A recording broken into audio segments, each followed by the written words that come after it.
blog. Today I'm going to be talking about covert narcissists. Of all the categories of narcissism, this is undoubtedly the most interesting one. These are the narcissists who are wolves hiding in sheep's clothing. Among all of the narcissistic categories, these are the most tricky and perhaps dangerous ones. They pretend to be lovers, givers. They pretend to be altruistic. They tend to be kind. These are the individuals that project a demeanor of patience and love. Often, they're psychotherapists, teachers, ministers, rabbis, politicians. They project to the outside world a loving, giving, kind, and patient demeanor. But really, in the inside, they're deeply selfish and narcissistic. They have all the qualities, all of the same qualities as the overt narcissist. They just know that if they should show them or they should display them, that would get in the way of achieving the power, recognition, and self-centered, selfishly driven success that they so deeply want for themselves.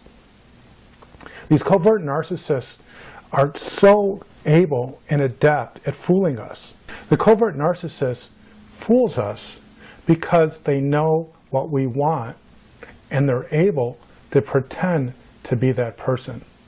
Because we believe in that projection, that exterior that they so perfectly show us. For example, a therapist, a minister, or a teacher can project to the whole world how kind and giving they are. And if they are good at it, if they are successful in this acting job, they will be able to get what they need: power, recognition, and money. They don't really care about helping people or making a difference, but they act that way, because when they act that way and they're good at it, that is when they are successfully able to get what they need most.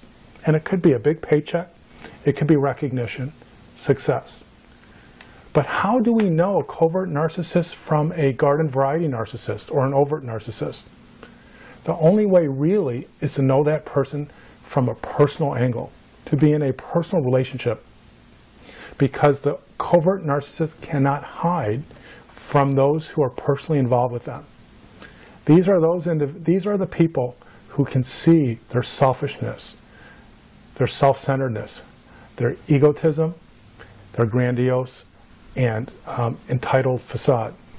Let me share with you an example of a covert narcissist. Again, I'm not going anywhere. I want people to stop flipping out. I see comments, oh, how could you betray your YouTube users, and how can you... First of all, I'm not betraying anyone. I'm doing this so that I can keep doing this. I mean, you don't seem to understand. It's either I find some way to monetize what I'm doing, or else you're just not going to see me on YouTube anymore. And a lot of people are like, well, why don't you just get a job and then do this as a hobby? There are no jobs, okay? Obviously, if that's how you're thinking, either number one, you're not out looking for a job, or number two, you don't live in the U.S. and you don't understand what kind of the economy, what a mess it's in right now. There are no jobs, especially in the sector I was working. There are no jobs right now, and there's nothing even comparable to what I would have been, what I was making. And so if I give up on this dream and I try to go do something else, chances are, that's it. I'm going to probably have to work 2 or 3 jobs. I won't be working on YouTube anymore. I'll be gone. Here's something I really want to know. What do you think about people who break street dates on games? But do you think that breaking street dates on any video game is wrong no matter what, even if the person is not putting up videos or streams online? Well, there's a couple exceptions. The exceptions would obviously be if you're a reviewer or you're working for gaming media and they give you an advanced copy of the game. That's different. I mean, that's perfectly fine. But I think that any illegal means of getting games is wrong. I'm sorry, but that's just my feeling. Unlike some of these things that come out that are pirated, such as music or movies, I think that games right now are on the up and up, and there's a lot of people who are putting a lot of effort into these, and it's a new medium, and a lot of people, you're basically robbing them if you download a game. Perfect example here, and this really fucking pissed me off, was when Super Street Fighter 4 came out earlier this year. I knew of certain people who had found a leak. Basically, the game had been either released as a review copy, or someone had actually found a copy of the game ahead of time. They uploaded it to the internet, and people were downloading the game and playing the game weeks ahead of time, and they were like, oh, well, I'm going to buy the game when it comes out anyway, so this is okay, this is acceptable. It's not. Under no circumstances is stealing like that allowed. For, you know, you might say that the game medium right now is kind of the exception because they didn't really go through that transformative period, but I am a strong supporter of buying games and not being an asshole pirate. And so, you know, Venomous Fatman says, what do you feel about, you know, people who break Street Date? Number one, anyone who pirates a game is I completely disagree with that, 100%.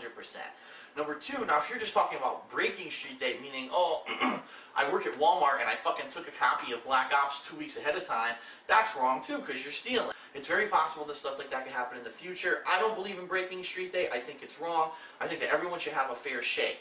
One other thing that I really don't agree with, which unfortunately did happen with Super Street Fighter 4, is the game developers deciding to give promotional copies of the games to the top tournament players. So for example, I know for a fact that Justin Wong had a copy of Super Street Fighter 4 before anyone else. Why? Justin Wong was the national champion at the time. Why would you give him an unfair advantage by giving him a copy of the game ahead of time? Your guess is as good as mine. It just doesn't seem to make sense. You would think that if you're trying to propagate that the common person's going to buy your game, you would probably not keep these people, these elite few who are on the top, on the top. I mean, it doesn't make sense. Just from a gamer's perspective, like, I was pissed when I found out he was on GameTrailers.com, he was playing the game, he was doing, before the game was even out, he was showing people how to do combos and strategies. I'm like, why does he know this? Why does he have the game? It doesn't make sense. He shouldn't have the game. He should have to wait like everyone else, buy the game so we're all on an equal playing field, and that's just my opinion. But it was kind of funny because it ends up that he lost at EVO anyway because he decided not to play the game and to practice for the Ultimate Gamer, which he failed at miserably. But and then on Saturday, John's going to be coming over. But here's the thing: there's a catch this week. We possibly have an opportunity to get our hands on a copy of Marvel vs. Capcom 3 early, and it's through a favor basically. And we're not, you know, it's not breaking Street Date or anything because we're not buying the game or anything like that. We're just getting an advanced copy, and then, you know, then we'll be legally purchasing our copies of the game on Tuesday when the game is released. If this decision does stand, then I'm permanently banned from Blip within a week. You understand I'm going to have to explain to over 100,000 people on YouTube why this decision was made and why all of my footage has been deleted. And considering that, again, this is the very first time Blip has ever brought this up, I cannot imagine that the response is going to be very positive. Everything has a cost. Everything has strings attached.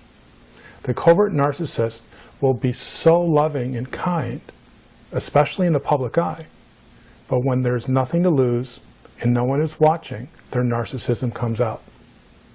It can be very, very upsetting if you're in a relationship with a covert narcissist, because everyone, much like my client, will tell you how wonderful your partner is, but you know the truth, that behind this fake, likable, kind person, who sometimes acts as if he's a codependent, or she, is a narcissist who's selfish, often mean, and is only about their own needs. So what do you do when you encounter a covert narcissist? This has actually happened to me a few times. Because if you confront the covert narcissist about their narcissism, about their facade, about their duplicity, they will get really angry. I promise you that. I recommend that if you're in a relationship with a covert narcissist, it's best to just cut your losses and move on. If you out them, if you uncover their true narcissistic tendencies, you are likely to be at risk. Personally, emotionally, financially.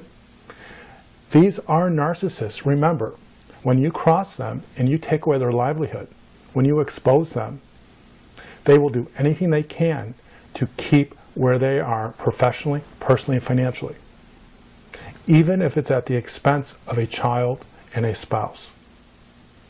So be warned that sometimes people who are kind and giving, altruistic, may be faking. Probably the best way to determine if someone is a covert narcissist is to confront them, is to give them constructive feedback.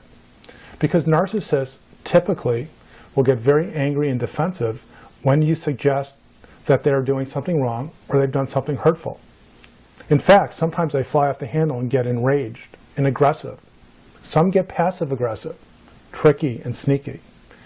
But if you are in a relationship with a covert narcissist who seems too good to be true, try this.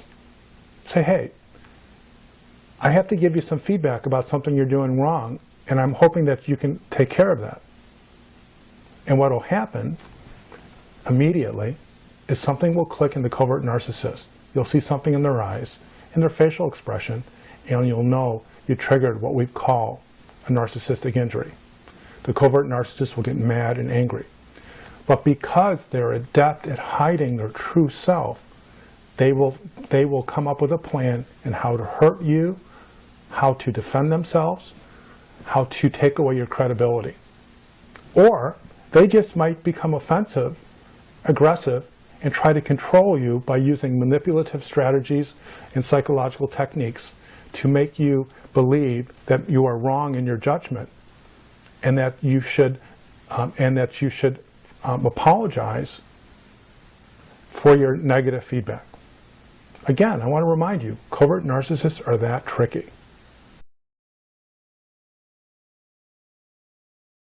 So as you can see, all of his comments on his vlog channels have been marked as spam because people are fed up with his shit. And everyone that has an opinion and that tries to help Phil out, if not give him some criticism, he pretty much tells them that they're full of shit and they're not true. Look at this. Guy tells his opinion, 16 thumbs up. Guy tells his opinion, 42 thumbs up. Guy tells his opinion, 16 thumbs up. And Phil responds, and every single one of those comments have been flagged for spam. Here's the first comment from a fan called XCXMX. And if you can't read it because it might be too small in the video, I'll read it out to you. Just to point out flaws in some people's statements, trolling is doing something specifically to get a reaction. Well, it may not be how you actually feel. For instance, people calling those who dislike Airy Lord's trolls. No, they generally dislike him. That's not trolling. That's sharing your opinion with everyone. Everyone is welcomed into it or to it. Even if it's perceived as rude or mean-spirited. Welcome to the internet. Pretty much this guy's saying that a lot of people don't like the Airy Lord's commentary. And they don't hate him, they just don't like his commentary. It's that simple. And then DSP responds, no, it's trolling because nobody cares. I don't like the Airy Lord. The first time was an honest opinion. Everybody piling on the bandwagon afterwards was just mindless bullshit.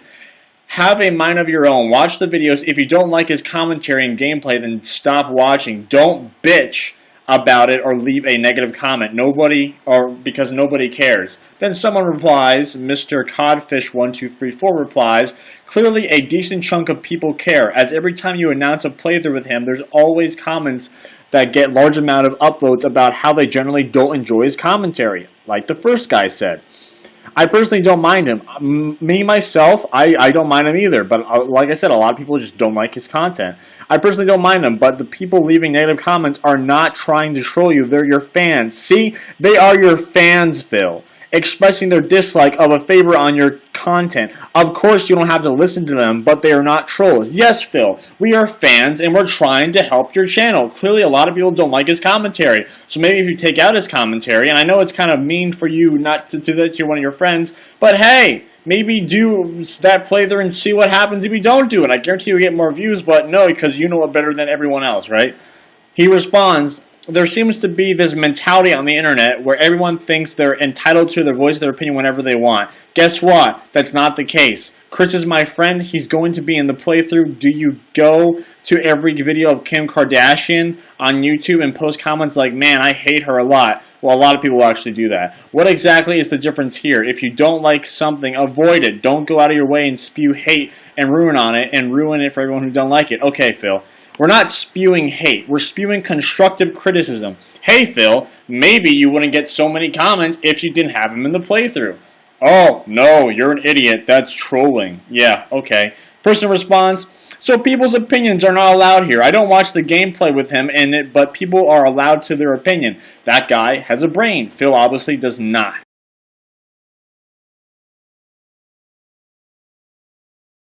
You want to know the truth? I'm probably one of the best overall gamers in the country.